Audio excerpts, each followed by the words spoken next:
Okay then, Russ. So you were back in training last week. How was the first few days back in training? Yeah, it was good. It was a long week. Obviously, we're having to do 3 sessions a day because of the protocols, and they can only train in small groups. So yeah, it just took a bit of extra planning on the logistics front, but it's been a good week. It's been really good. They got some really good work in. Everyone came through it well, and yeah, just not surprised, but really pleased with how they've come back physically and mentally. It just seems to be a shift in focus and mentality. Even this early on, you can feel it. You get a sense of it, and I think everyone's just really pleased to be back. And their attitude to working extremely hard last week was brilliant, and it sets us up really well now for moving on to the stage 2 protocols, which means they can actually compete against each other in training, and we can actually get some real football stuff, but you know what I mean, in terms of they can compete, possessions and some tactical work this early on as well. So it's been a good start, good reintroduction back. How difficult were those protocols to have to go through? Because obviously, you go through training and you're used to being able to tackle and have physical contact, but it must have been quite a strange scenario. Yes, it's not that difficult when you've got Simon Crampton doing it. He's been incredible. So I'm sure it's difficult for him, but he's been unbelievable throughout the whole process, making sure that as a club we are doing everything we possibly can and we need to do to protect the players and everyone else and the staff involved. So he's worked tirelessly over the last 3 or 4 months, really, to be honest, making sure we're fine, making sure we're ready.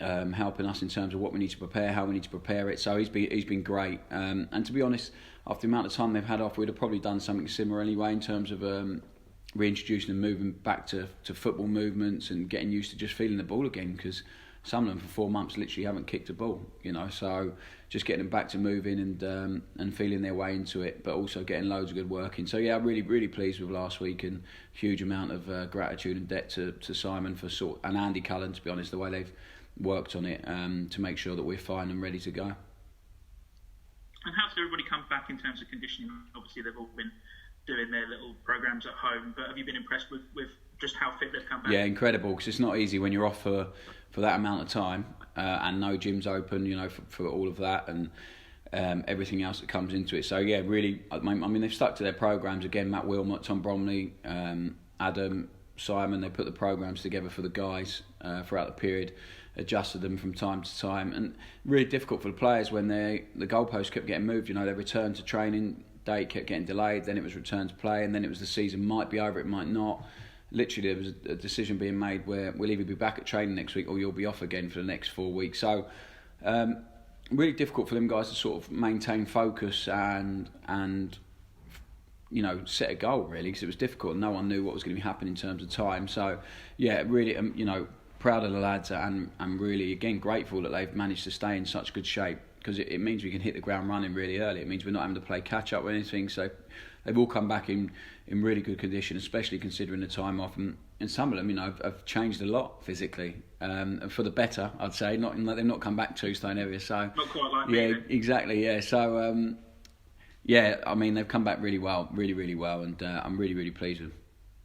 And what's morale been like? Because they must have been like kids on the first day of school going back to see all their mates again. Well, yeah, they haven't all seen each other yet, so today will be the first day of that. So they've been in their small groups, but yeah, it's been great to just see them and interacting with each other. And I'm sure some of them have. I can't wait for today where they're seeing some of their mates for the first time in a long time. So yeah, I'm looking forward to today, getting the whole group back together. But yeah, they've been great. As I said, their attitude to work's been brilliant. You really sense the feeling they've got that this is going to be an important season for a lot of them. So.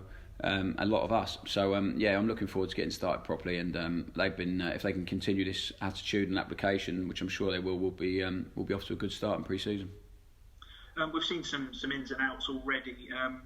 I'd like to pick your brains actually on 2 players who, well, you offer contracts to, and we've not seen anything from, in terms of Callum Britton and Joe Walsh. What's the latest with them? Is it done and dusted now, or are they still potentially on your agenda? No, I think they're ongoing. Yeah, I think.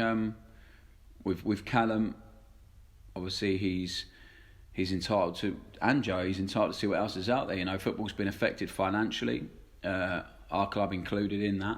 So, both people are in constant dialogue with their agents and the players. So we'll have to wait and see on both of them. Really, the contract offers are there, as it is for Joe Mason as well. So we'll just have to wait and see. And you know, they have their right to assess the contract and come back and discuss, which is what's going on at the moment. And there'll come a time, you know, when the decision has to be made. Either way, at the minute, they have a little bit of time with us to decide, and then once we have an update on either of them, on any of those guys, we'll let you know. But until then, the offers are there, and we're just waiting now. And it's not one of them where the offers just left and then we don't speak to anyone for a while. You know, we're in constant contact with their agent, with themselves. So hopefully they'll get sorted one way or the other soon. And of course, you know, if those two weren't to sign, you've also lost yourself and Jordan Moore-Taylor from that defence. It's obviously an area you're now going to look to try and to shore up, I suppose. Yeah, I'm not a big loss, trust me, after this period of time off. So, it's I think it was the area of focus anyway.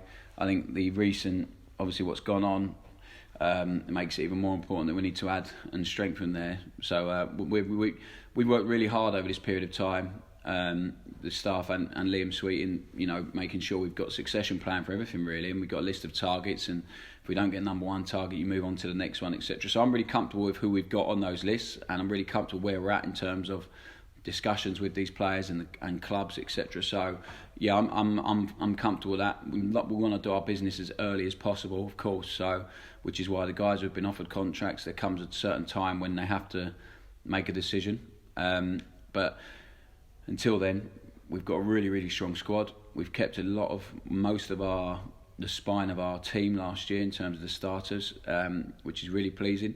And as I said, we will be adding, you know, a few more players, hopefully in the next week or two, that will really, really strengthen us. And I said that before, you know, they've got to strengthen us in terms of mentality. They've got to strengthen us in terms of what they bring on the pitch, but also what they bring off it, character and personality. So I'm really excited about some of the guys we've spoken to already, some of the guys that expressed a real desire to come and play here, and now we're just obviously waiting to see. And with anything in this, it's, you know, we're waiting on, you're just spinning plates a lot of the time, and you're waiting for one to land, and then you can move on to the next one. So I'm really comfortable with what we're looking to achieve, and if we can achieve what we want to, then I'll be even more excited about this season.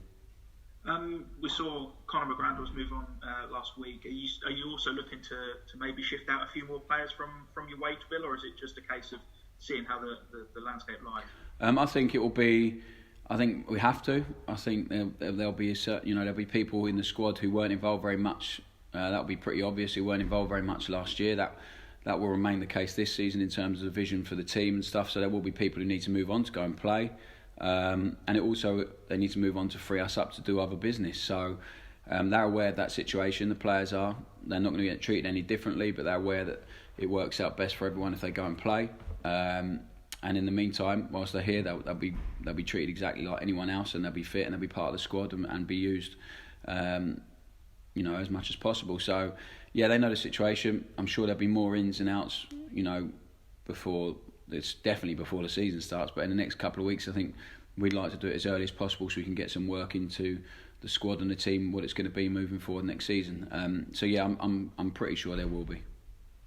A player I think who's almost sort of been forgotten at MK Dons is Bailey Cargill. I mean, we know what he's capable of. We know how good he can be. We saw it particularly during his first season at the club. Struggled a little bit last season. How big a season is this for Bailey? Yeah, it's huge. It's a really important season, and Bailey's come back looking like a completely different player, completely different person. We've invested a lot of time in Bailey as a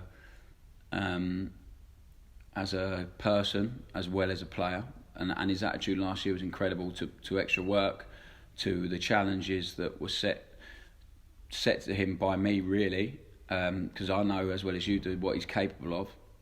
But we needed to find a way to get it out of him. I'm really excited. I'm not going to put any extra pressure on him, but I'm really excited about Bailey this year. I think he could be a huge player for us.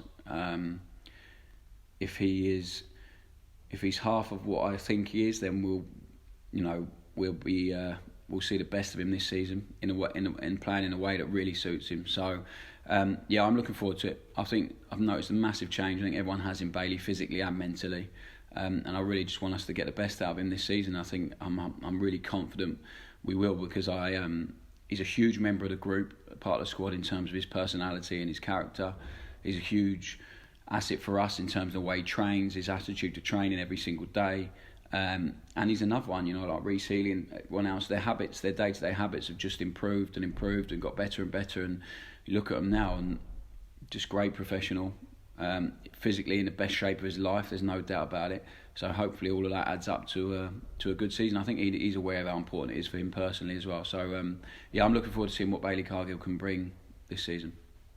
Well, he was, we saw him plenty of times where he didn't even make your bench, and he'd be out afterwards doing the warm downs with everybody. I mean, that shows his dedication, doesn't it? Yeah, his attitude's been, and I think whenever you get challenged by someone in life, whether it's in your profession or personally, and I've done a bit of both with Bailey, if I'm honest. So I think you either rise to it or you go under, and I think he's not surprised me by his reaction to it all, but he had to be extremely patient last year. He was just chomping at the bit. He didn't sulk once. He understood why, and his whole mentality was about proving that he deserved a place in the team, deserved a place in the squad.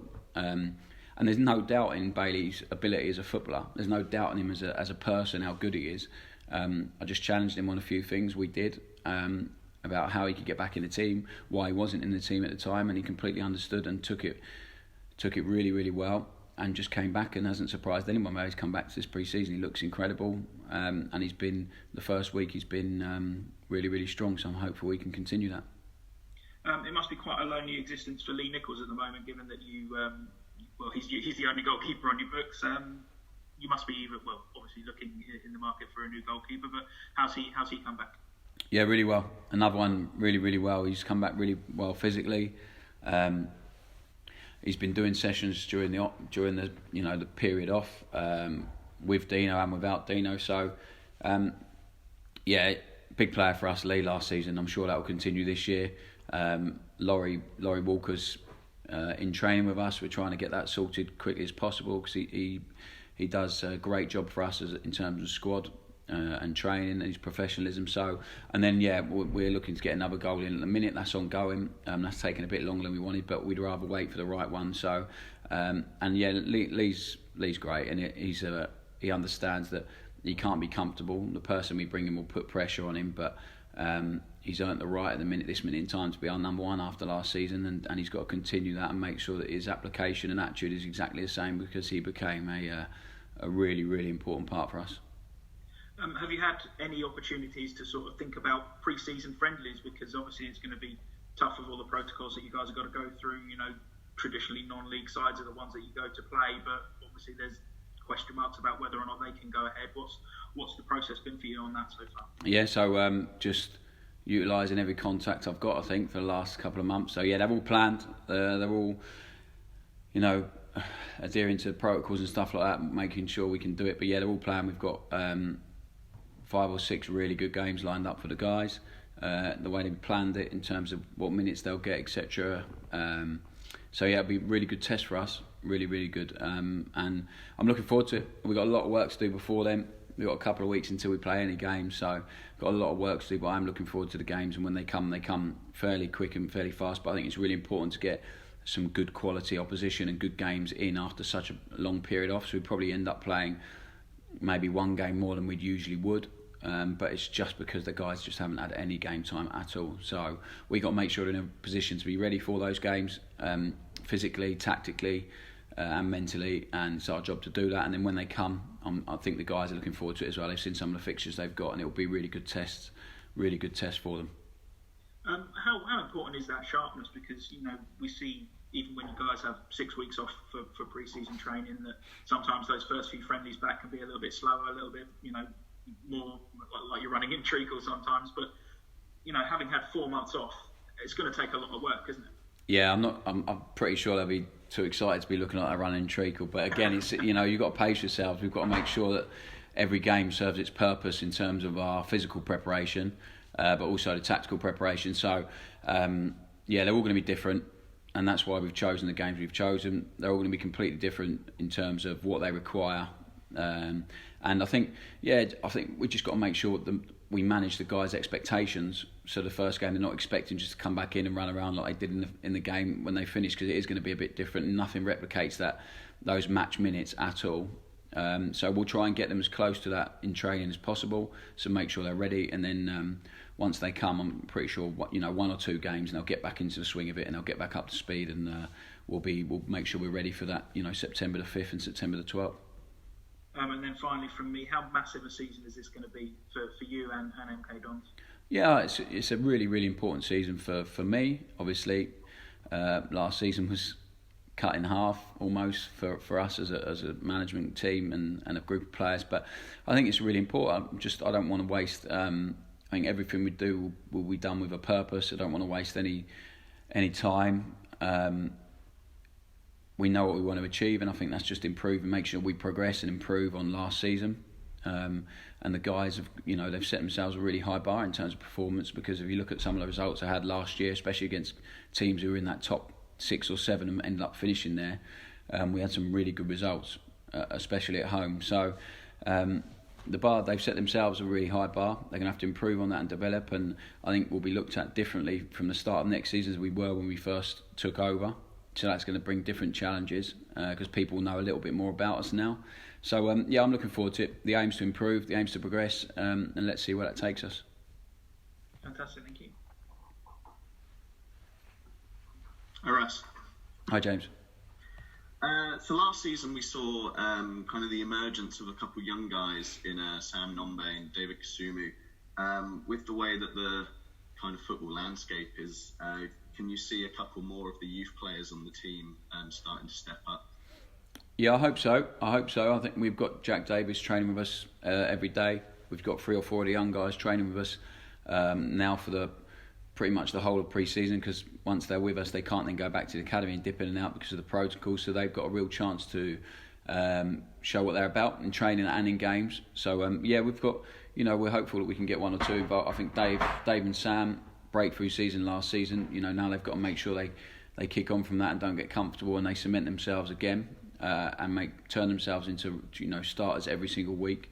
I'm looking forward to seeing how those 2 do. I think everyone was quite surprised by them last year. I don't think that was part of their plan, but they forced their way in, and they've done it incredibly well, and they made sure they became a big part of it. So Sam obviously picked up a little injury, was still getting back up to speed for us, but David played a really important part. He brings something that a lot of the other guys don't bring or can't bring, in terms of his athleticism and his desire to go and compete. I'm looking forward to seeing how those guys develop. It's up to us to make sure we polish off some of the rough edges, and I'm hopeful there'll be a few others. As I said, Matty Soronolo's with us every day, Jack Davis, so it's up to us to make sure that they can be in and around it. Now, obviously you're working on bolstering your squad. A couple guys that have returned to the team in Carlton Morris and Ben Gladwin, players that were with the team for just a short period of time before all of this shut the season down.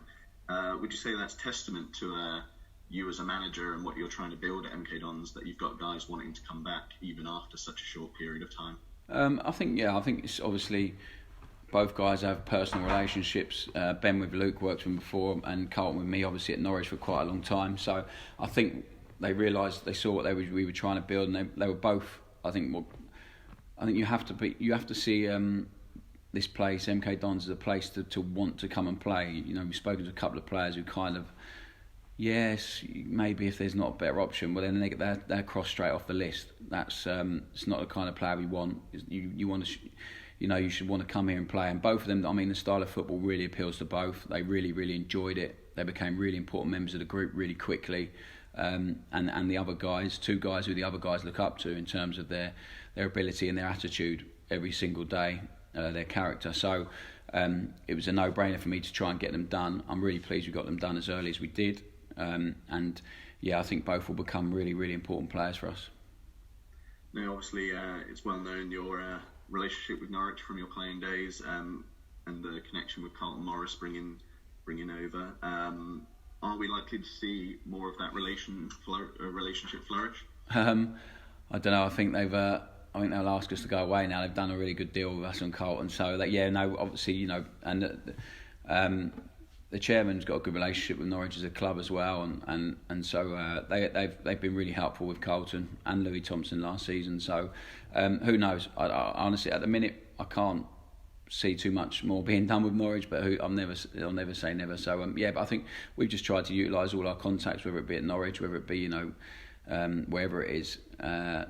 Blackburn last season with Andy Fisher, Dean's relationship with their goalkeeper coach. So we're just trying to utilise all of our network to make sure we get the best for this football club. And so far, the only new addition to the team is Daniel Harvey, Scottish left-back from Ayr United. What was it about him that really attracted you to bring him down to the Dons? He was highlighted quite early on in January by Liam Sweeting. Then I spoke to a lot of people up in Scotland about him as a player and a character. I spoke to Scott Gemmell, Malcolm Mackay with the Scotland international set-up, and then I spoke to a couple of guys at Aberdeen, and then I was on my pro licence and mentioned it to a couple of the other guys and their coaches who work at numerous clubs, from Hearts, Rangers, and they all said they noticed him or watched him in a game, been really impressed by him, and I think all of that and we kept monitoring him, and he just kicked on and kept doing really well and improved as the season went on, and become one of the best players in that league, let alone best left back. So he's still young, he's still got lots of improvement to make, but he's one we're really looking forward to working with properly. He's got a great attitude, really aggressive, good desire to win. Left Aberdeen at an early age when he could have stayed because he wanted out to go and play first team football, which says a lot about him. And also he had a lot of options up in Scotland, which would have probably been really easy options for him to take to progress his career, but he was desperate to come down here and desperate to play for us, and that stands in my opinion, that stands him in really good stead. So again, really grateful for Andy and the chairman and the board to get that done really quickly, so he's got maximum time with us to make sure that he takes all the information and gets used to how we play really quickly, and hopefully it'll be a really good signing for us.